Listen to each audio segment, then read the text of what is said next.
የከተሞች የመሬት አቅርቦት ላይ የሚነሱ ችግሮችን ለማስቀረት ነባሩን የሊዝ አዋጅ እያሻሻለ መሆኑን የከተማና መሰረተ ልማት ሚኒስቴር ተናገረ። ውስን ሀብት የሆነው መሬት በተለይም በከተሞች ላይ ያለው አቅርቦት ከፍላጎት ጋር እንደማይጣጣም ተነግሯል። ለመኖሪያ ቤት፣ ለንግድና ለሌሎችም አገልግሎቶች መገንቢያ በተለይም እንደ አዲስ አበባ ባለ ከተማ መሬት ማግኘት ትልቅ ፈተና ከሆነም ሰነባብቷል። የመሬት አቅርቦቱ ላይ የሚነሱ ችግሮችን ለማስቀረትም የሊዝ አዋጁ ያሉበት ክፍተቶች ተለይተው በማሻሻያ ላይ መሆኑን የነገሩን በከተማና መሰረተ ልማት ሚኒስቴር የከተማ መሬት አስተዳደር ዋና ስራ አስፈጻሚ የሆኑት አቶ ብዙአለም አድማሴ ናቸው። ሊዝ አዋጅ ማሻሻያ ተዘጋጅቷል። በድራፍት ደረጃ ነው ያለው፣ ገና አልጸደቀም። በዛ ላይ እንግዲህ ነባሩ የሊዝ አዋጅ ላይ 721 ላይ ያሉ ጥናቶችን አጥንተናል። ምን ክፍተቶች አሉ የሚለውን ነገር ጥናቶችን አጥንተ ያንን ጥናት መነሻ በማድረግ የማሻሻያ አዋጅ አዘጋጅተናል። ያው ገና በረቂቅ ደረጃ ነው ያለው፣ አልጸደቀም። ሊቀየሩ የሚችሉ ፓርቶች አሉት። ያው አጠቃላይኛ እንደ ችግር ያየናቸው የለየናቸው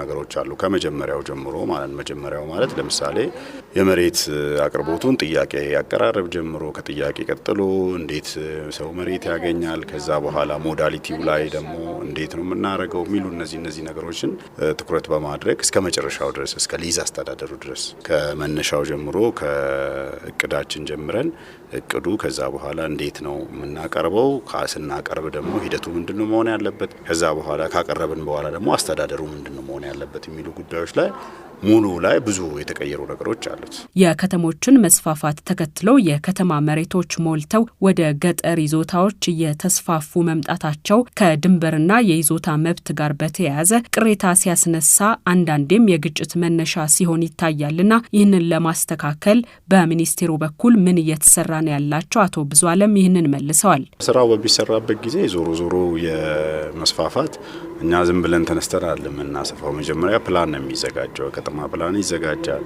ኦፊሻል የሆነ ወይ ደግሞ ስርዓት ያለው ርክክብ ይደረጋል። ከዛ በኋላ ነው እኛ ወደ ማስተዳደሩ የምንገባውና ብዙ ጊዜ እሱ አካባቢ ላይ ያው የቢሮክራሲ ጉዳይ ካልሆነ መስተቀር ለምሳሌ መሬቱን ቶሎ ተረክቦ የማስተዳደር ሂደት ውስጥ ከሚያጋጥሙ ውጪ አንደኛ በጋራ ነው የሚሰራው። ለምሳሌ አንድ ከተማ ድንበሩ ከዚህ ተነስቶ ወደዚህ ጋር ሰፍቷል ሲባል ያው ከገጠር ወረዳው ጋር ነው ውይይት የሚደረገው።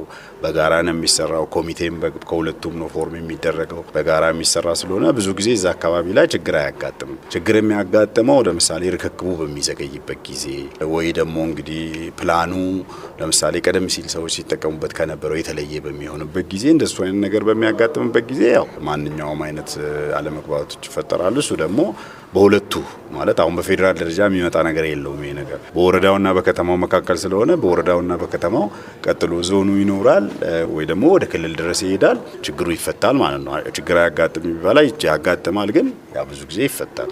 ያው ዞሮ በአንድ ክልል ውስጥ ስለሆነ ማለት ነው። መጨረሻ በክልል ደረጃ ነው ይሄ ነገር ውሳኔ የሚያገኝ። በከተሞች ላይ ያለውን የመሬት ፍላጎት ለመሙላት የተለያዩ አማራጮች እየተፈለጉ ነው የሚሉት በከተማና መሰረተ ልማት ሚኒስቴር የከተማ መሬት አስተዳደር ዋና ስራ አስፈጻሚው ለምሳሌም ለቤት ግንባታ መሬት የሚጠይቁ ግለሰቦች አንድ ላይ በመሆን በውስን ቦታ ወደ ላይ ግንባታ እንዲያካሂዱ የተጀመሩ ስራዎችን ይጠቅሳሉ።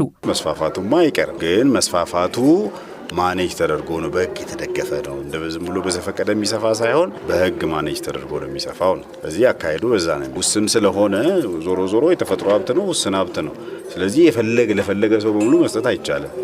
ግን ያው በአቅርቦትና በፍላጎት መካከል ሁሌ ክፍተት አለ። የልማት ስርዓታችንን እኛው መቀየር ነው። ለምሳሌ ወደ ጎን ከመስፋት ወደ ላይ ዴቨሎፕመንትን ማበረታታት እንደዚህ ነገሮች ነው። ለምሳሌ ለማህበር በፊት ዝም ብሎ መሬት ላይ ነው የሚሰጠው።